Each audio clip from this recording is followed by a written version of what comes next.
What's up everyone? John Rettinger from Techno Buffalo here. When we first saw the Droid Bionic back in January at CES, I was extremely excited. A dual-core phone that's rocking 4G LTE speeds. It sounded like a dream come true for spec and phone nerds like myself. Well, many moons have passed since that announcement. We finally have the Droid Bionic in front of us. Let's go ahead and see if it's still as exciting as it once was.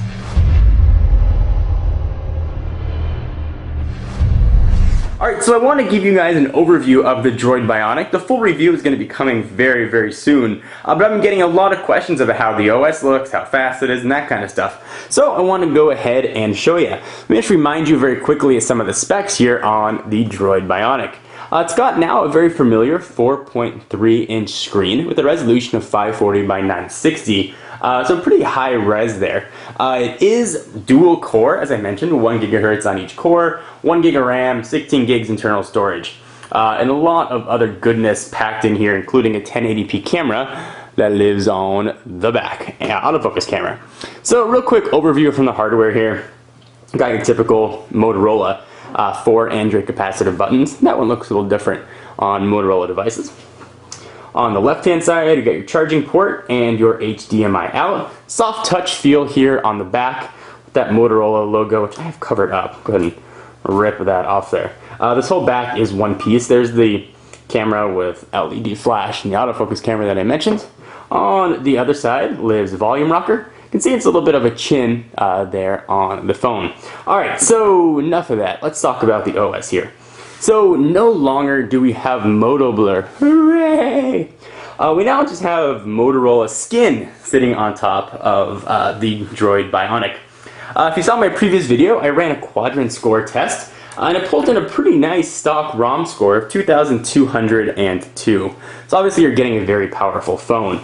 With a very powerful phone comes some neat stuff that it does. So as I scroll from screen to screen, you can see some 3D animations there. It's not a 3D display, but it does do some pseudo 3D stuff. So you can see things start to slide in and slide out. If I go into the menu options here, you can see it looks like they're sort of folding out there. We do have horizontal scrolling here for all of your applications. Go ahead and exit home. There's some neat custom widgets that Motorola added. One of my favorites here is this contact widget, which you can sort of pull down and get access to more stuff. So I just selected one. You can either call them, you could send them a message or text, or get your history with that person. And you can add as many as you want if you, sometimes it gets tricky if you can sort of pull it down. There you go. And now you can add a ton of them there and just tap it and off you are running. Some other tweaks here. If you go into the camera, Motorola has sort of changed the UI a little bit from some of the stock gingerbread action that we've seen. Nothing giant, but a lot of subtleties here on this phone. Let's go ahead and check out what's most important to me. The browser. Specs are great. If I don't get good browser performance, it's not really that exciting. So let's go ahead and check it out. So here we've got Techno Buffalo's mobile site. Thing is lightning fast. Here I am connected to Wi-Fi. I do about 3 bars of 4G as well. I'll do a quick refresh, and of course this is a site that's been loaded on here in the past, so cookies, cache, and all that business are on here. So go ahead and let it refresh. At least I think I let it refresh. There we go. Let's go ahead. Nope, there it goes. Alright, so loaded relatively quickly. You can see my awful demo there. No checkerboard pattern at all. Clicked an article, it went right through. Pinch to zoom. Very smooth here. Let's go ahead and load a site that I have not loaded on here before. Check out one of my favorites, ESPN.com. And it should pull up. Actually, before we do that, I'm getting overexcited. Let's go ahead and check out the full version of Techno Buffalo, which has some Flash content. And this has not been loaded on the device yet. So I'll let it load the desktop version, and this is connected over Wi-Fi. And we'll zoom out.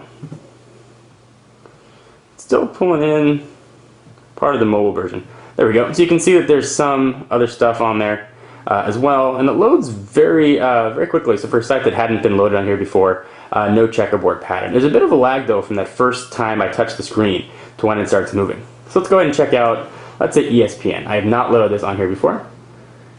I'll go ahead ESPN. So I'm going to pull up the Google search for ESPN, and I assume that I'm probably going to get the mobile site here with this guy. But let's check it out. So this is just really a speed test of my Wi-Fi network. Let's go to the full site down here at the bottom. Scrolling seems to be a little bit smoother here, so I'll go ahead and launch ESPN.com, see if it'll take me. Oops. Picked up the total wrong site. There we go, ESPN.com. And let's see what this is going to look like. Go!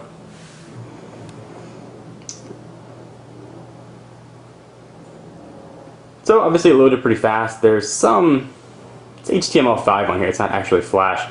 But it does work well. I see on a site that's this intensive with all that information being pulled in. Pinch to zoom was very quick. There wasn't any lag in doing so, and moving around the site for every little room I have. It was very fast. The browser's been a really, really pleasant experience. And the high-res screen makes viewing text while zoomed in or wherever you are look really nice. So there's that. I'm going to hold off on showing some other stuff until the full review. Some other sort of neat widgets that we've got in here. I've got a gallery widget for social media accounts. You can tell I don't really use those. What I do like is that small, unobtrusive weather widget. You can see I'm in Irvine, California. Go ahead and add a whole bunch of those and tile them around. If you want to move icons around, you get sort of a new thing here. Let me go ahead and hold this down. You get that sort of, we saw this on Honeycomb. Got those little X's that sort of show how much space you're going to take up when you move it. And as I move stuff around, you get a little bit of a 3D effect as it flows. And it's able to keep up with your finger almost. Let's see. Up, down, up, down, up, down, up, down, left, right, left, right, left, right, left, right, BA, BA, select, start. So you can see how sort of quick that is there as well. Overall, I've been pretty pleased with the Droid Bionic. I probably need about 1 to 2 more days before I do my full review, but I did want to share a bit more information about it, give you some overview. It's a very pleasant experience, probably, at least thus far, one of the better Android experiences I've had on a phone. Another small tweak that I do want to show you is in the keyboard. So let's go ahead and go back to browser. I'll open up the keyboard and we'll show it there. A little bit of delay. Not good to have on camera when you're doing a demonstration. So there is haptic feedback here, but it's really subtle haptic feedback. And I very much like that. It's not giving you that giant vibration. Just a little bit to let you know you push something. So I'm a big fan of that. We'll talk about this keyboard here in the full review. So stay tuned for that later on in the week. Anything you want to see mentioned in the full review, be sure to leave your comments down below. I am John Rettinger from Techno Buffalo, and I will see you in the next video.